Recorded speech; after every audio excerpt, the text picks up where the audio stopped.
ஓம் சக்தி. சக்தியில் அனைவருக்கும் என்னுடைய அன்பான வணக்கம். சக்திகளே,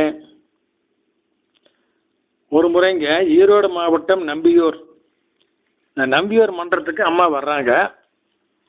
ஒரு சில வீடுகளுக்கு பாத பூஜைக்கு வர்றாங்க. அந்த நிலையில் விழுப்புரத்தை சேர்ந்த வேள்வி குழு தொண்டர்கள் 5 பேர் இங்கே வேள்வி செய்வதற்காக நம்பியூர் மன்றத்துக்கு வந்துக்கிறாங்க. அதில் நம்ம மோகனும் ஒருத்தர். இவங்க எல்லாரும் காலையில் குளிக்கிறதுக்காக அந்த மன்றத்து பக்கத்தாலேயே பைப்பு வரிசையாக போட்டு விட்டுருக்குறாங்க. அதில் போய் குளிக்கிறாங்க. அப்போது ஒரு 3 வயசு பெண் குழந்தை வந்து மோகன்கிட்ட, நான் உங்களுக்கு முதுகு தேய்ச்சி விட்டுமா அப்படின்னு கேட்குது. அதை பார்த்தோன்னே மோகன் தெரிஞ்சுக்கிட்டாரு, இது அம்மா தான் அப்படின்னு சொல்லி. உடனே அவனுக்கு பார்த்தா தொட்டு கும்பிட்டு தேய்ச்சி விடுமான்னு இவர் உட்காந்துக்கிட்டாரு. அது தேய்ச்சி விடுது. எப்போ ஏற்பட்ட குடும்பம்னு வேறுங்க.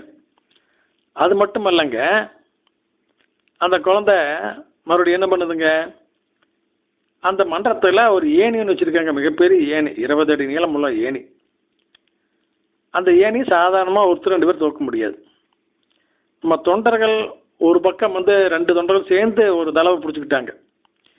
இன்னொரு தளவை அந்த பெண் குழந்தை, 3 வயசு பெண் குழந்தை சாதாரணமாக அசால்ட்டாக ஒத்த கையில் தூக்கி பிடிச்சிட்டு வருது. எப்பேற்பட்ட விஷயம் பாருங்க. அதை எங்கே கொண்டு வைக்கணுமோ அங்கே கொண்டு வச்சுட்டாங்க. அடுத்து என்னாச்சுங்க, வேள்வி நடந்து கொண்டு இருக்கும் பொழுது ஒரு பெண் சிகப்பு பட்டுப்புடவை கட்டிட்டு வந்திருந்தாங்க. அவங்களுடைய முந்தானையானது விளக்கல் பட்டு தீப்பிடிக்கிற நேரம் டப்புன்னு இந்த பெண் குழந்தை ஓடி போய் அந்த முந்தானை எடுத்து தீப்பிடிக்காமல் காப்பாற்றிருச்சு. இப்படி 3 நிகழ்ச்சிகளை அம்மா அங்கு செய்தார்கள்.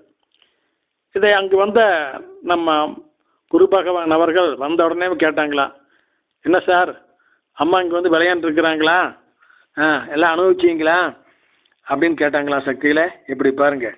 ஓம் சக்தி.